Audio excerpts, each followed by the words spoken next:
Head of S2O Design and Engineering, a former Olympic team member. I create whitewater parks and designed the U.S. National Whitewater Center. We're all about engineering fun.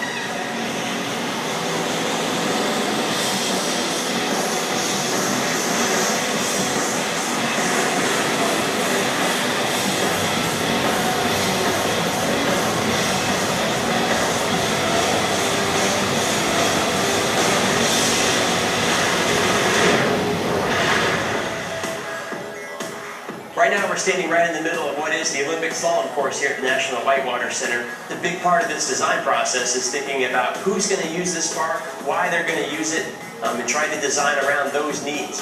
So coming up with ways to make it a challenge on one hand, but not the type of commitment that you can't get yourself out of on another. So one of the neat things about the way we built this course is we have several adaptable systems that allow us to change the character of the flow in between different days. So on some days it's harder, some days it's easier. One way we do that is with our pegboard system. In a matter of minutes, take what is currently a gently flowing part of the river, create a torrential hydraulic right in the middle of the course. One of the things that the science tells us is that if we pinch the water, it'll actually speed up instead of slowing down, as it does with the obstacles that it pours over. So these doors allow us to adjust how fast the river goes as it goes down the course through this very, very narrow, very, very tricky section. We did that through the use of Scobstacles. This is a Scobstacle here. We tried to make them as simple as possible so that you could adjust them day to day without having to go through an extensive process. These are simple pin systems. If I pull out the pin and pull the gate in a matter of minutes, I've made this section wider, probably slower than it would have been if I had left the gate narrower and faster.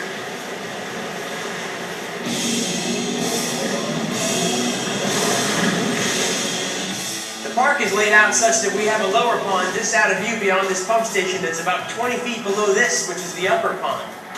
These pumps are used to bring that water up to the upper pond and then flow down each of the separate channels. This pump station is what makes all this whitewater possible.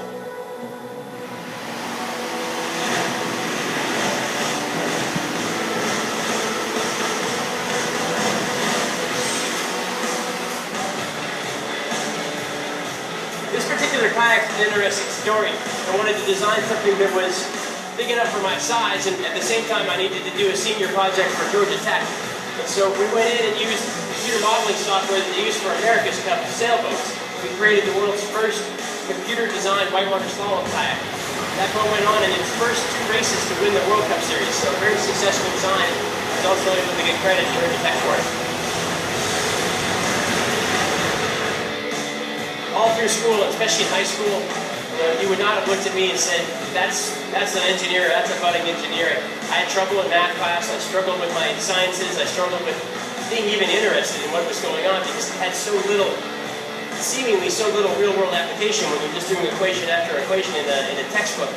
When these things start to have real-world applications, even though they seem a little boring now, at the end of the day, they give you so much power to create things that people could never create without it.